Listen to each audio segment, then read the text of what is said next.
J'aimerais qu'on aborde le deuxième thème, enfin en tout cas c'est comme ça que je l'imaginais, Jean-Daniel, sur le regard justement que les étudiants portent sur leur intégration au futur redouté marché du travail. Est-ce qu'ils sont optimistes d'après votre étude? Est-ce qu'ils sont inquiets? Comment est-ce qu'ils voient les choses? Est-ce qu'ils sont persuadés d'avoir un CDI lorsqu'ils vont rentrer dans une entreprise? Est-ce qu'ils veulent intégrer des grands groupes? Est-ce qu'ils sont fascinés par les startups?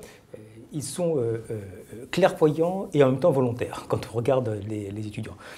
Volontaires quand on les interroge sur la situation actuelle, est-ce qu'ils sont optimistes ou pessimistes concernant les études actuelles ou futures. On en a plus de 8 sur 10 qui se déclarent globalement optimistes. Sur leur vie personnelle, d'une manière globale, on a le même jugement, comme concernant leur future vie professionnelle. Donc on a sur 100 étudiants, 8 qui globalement, 80% qui se déclarent plutôt optimistes. C'est le cas également lorsqu'on les interroge en fait, pour leur demander si c'est plutôt une bonne chose, que ce soit la qualité de la formation actuelle, que ce soit la vitesse. Alors on voit ces chiffres à l'écran. Absolument.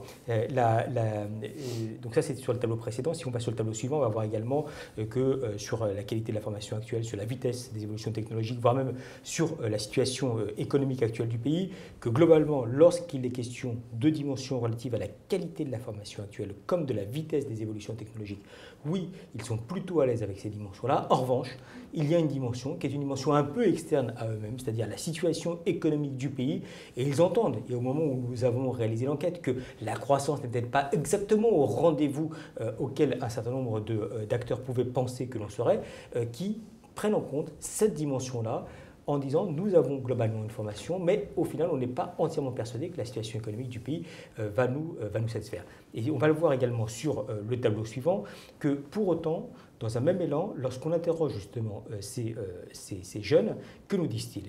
Ils sont persuadés à 60% qu'il y a un risque important qu'ils aient du mal à pouvoir rencontrer un premier emploi. Pour plus d'une personne sur deux, qu'ils n'ont pas forcément suffisamment d'opportunités d'évolution. Près d'une personne sur deux qui déclarent qu'ils vont vivre des périodes de chômage. Donc ils nous disent, aujourd'hui globalement, j'ai un certain nombre d'atouts à caractère personnel et dans un même élan, lorsque je me projette vers l'avenir, je ne pense pas que je vais vers un monde de l'entreprise qui va m'accueillir. Il n'y a pas une confiance un peu différente, Jean-Daniel, suivant qu'on est dans une école ou qu'on est à l'université? Alors, heureusement, naturellement, oui. Quand on est face à des formations qui sont des formations plus professionnalisantes d'un point de vue général, on est face globalement à des personnes qui sont plus confiantes à l'égard de l'avenir, mais pas non plus dans leur immense majorité. Nous sommes confrontés à un monde environnant auquel les étudiants ne sont pas complètement imperméables. Bruce et Benoît, ce que vient de dire Jean-Daniel, c'est conforme à ce que vous observez dans l'entreprise? Je pense qu'il y a des jeunes qui prennent leur destin en main dès l'école, avec des formules comme l'apprentissage ou l'alternance, et qui finalement se retrouvent employables peut-être plus aisément. En tout cas, ils sont déjà dans l'entreprise et ont des preuves à montrer, à démontrer. Ils ont déjà des réalisations à leurs actifs. Donc ça, c'est un élément. Ensuite, les parcours sont de plus en plus souples quand on est étudiant. Les stages, c'est quand même des périodes professionnalisantes qui sont intéressantes. Donc, il faut voir d'un côté les jeunes qui ont déjà un pied dedans et ceux qui tardent à entrer en relation avec leur futur employeur. Benoît? Oui, on observe. Alors effectivement, l'alternance, l'apprentissage sont des clés, mais il n'y a pas que cela. Je trouve que cette étude est aussi intéressante parce qu'elle montre que les jeunes envoient une sorte de message en disant on a confiance dans nos études, on a confiance dans nos efforts, on a confiance dans notre volonté d'eux, comme disait Jean-Daniel Lévy. Seulement, est-ce qu'on peut vous faire confiance à vous, entreprise, pour répondre à cet effort? C'est un peu ce qu'on voit. Donc ils sont inquiets. Catherine l'a dit tout à l'heure, ils sont quand même les enfants de la crise et les petits-enfants de la crise. Donc ils ont quelques raisons objectives d'être inquiets. Parce que l'entreprise et les entreprises, de manière globale, ne leur renvoient pas forcément des choses. C'est vrai que le travail qui est fait autour des stages, notamment les stages de fin d'études, est extrêmement important parce que pour l'employeur, c'est là qu'il va voir la capacité d'intégration culturelle de l'étudiant dans son organisation. Parce que c'est un élément qu'on doit prendre en compte et ça, les meilleures études du monde ne peuvent pas résoudre le problème. Et puis, pour les étudiants, sincèrement, je crois que le choix du stage de fin d'études doit absolument être fondamental sur ce qu'ils ont envie de faire, parce qu'il sera déterminant. Sur le taux d'employabilité qui est élevé à INSECU, Catherine Lespine, vous êtes la présidente de ce groupe, comment est-ce que vous justifiez cette inquiétude? On l'a vu, Jean-Daniel a rappelé ce chiffre quand même. Il y a une inquiétude quand même assez forte pour entrer sur le marché du travail. Oui, alors on reste un peu dans le domaine de l'équilibre, c'est-à-dire qu'il y a quand même beaucoup d'optimistes pour des gens inquiets, puisqu'ils sont plus de 80% à être optimistes, voire dans certaines formations presque 90%. Donc je suis optimiste, alors c'est vrai qu'à l'âge magique de 20 ans, si on n'est pas optimiste, c'est un peu gênant, mais et en même temps, je suis inquiet. Donc ça veut dire que ce sont des gens optimistes, clairvoyants, qui ont confiance dans leurs études, mais qui ne prennent pas tout pour argent comptant. C'est parfait. Alors, les taux d'employabilité, oui, c'est vrai que nous, on oscille à peu près autour de 90% après 3 mois, 95-98% après 6 mois. On a sur 25 000 élèves 6 000 alternants, on a évidemment des stages en France, à l'étranger.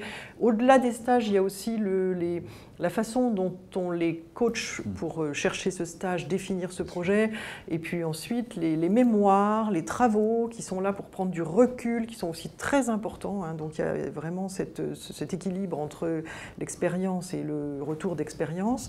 Et puis, donc, enfin, moi, je pense que si le jeune, aujourd'hui, de 20 ans, n'est pas inquiet par rapport au marché de l'emploi, c'est qu'il est un petit peu étonnant, enfin, évidemment. Et puis l'inquiétude, ça ne veut pas dire que...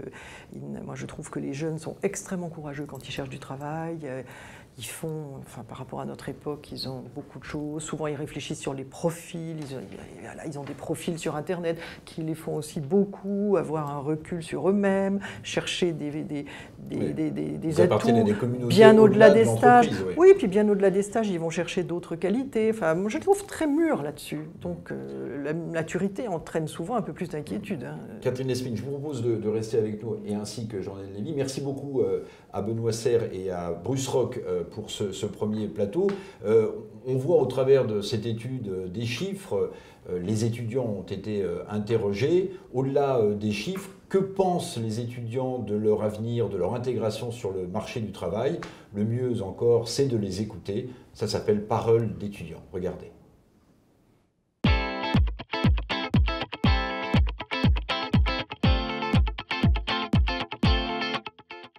Pouvoir mêler ma passion à mon futur job, et c'est pour ça que je suis dans cette école. Je pense que ce serait de faire un métier qui me plaît. Ça serait réussir mes études, avoir un travail qui m'intéresse et gagner de l'argent. Être épanoui professionnellement et personnellement. La réussite, ça passe premièrement par un bien-être. Ce serait avoir un métier qui me plaît, dans lequel je m'épanouis, dans lequel je suis heureux et où je peux aussi bien gagner ma vie. Ce serait faire quelque chose de ma vie que j'aime et être toujours motivé pour le faire et me donner à 100% dans quelque chose, un métier que j'aime. Je suis assez motivée et je pense que j'ai les capacités pour pouvoir atteindre ce que je veux assez rapidement. Je sais que j'ai déjà fait quelques stages et que le monde scolaire est différent du monde du travail, donc on a un peu de l'appréhension d'intégrer de nouvelles équipes, des nouvelles façons de travailler. Un stress, une pression de ne pas pouvoir être pris, une pression de ne pas pouvoir être assez compétent par rapport aux autres. Un petit peu angoissant, mais d'un autre côté, je pense que grâce au stage qu'on fait, ça nous permet de un peu plus savoir où on veut aller. J'ai envie, j'ai hâte. Envie de découvrir plein de choses. J'ai déjà un pied, on va dire, dans le marché du travail parce que je suis en alternance. Donc disons que c'est moins effrayant que si j'en avais pas du tout fait avant. À partir du moment où le master est décroché, c'est réussi. Déjà avoir l'obtention du diplôme en 5e année et ensuite avoir un stage de fin d'études qui pourrait déboucher sur un CDI. Faire mes stages et trouver une entreprise au fur et à mesure dans laquelle je pourrais intégrer juste après mes études en fait. Pouvoir partir à l'étranger, voir d'autres cultures, d'autres expériences. Trouver le job dans lequel je m'épanouis et sur lequel je ne m'ennuie pas. Ce serait en tirer le meilleur profit et le meilleur apprentissage pour pouvoir ensuite les exploiter. Ne pas s'arrêter en fait à ce que j'ai appris à l'école, mais au contraire toujours repousser mes acquis et mes connaissances. Obtenir mon master avec de bonnes notes, tout simplement.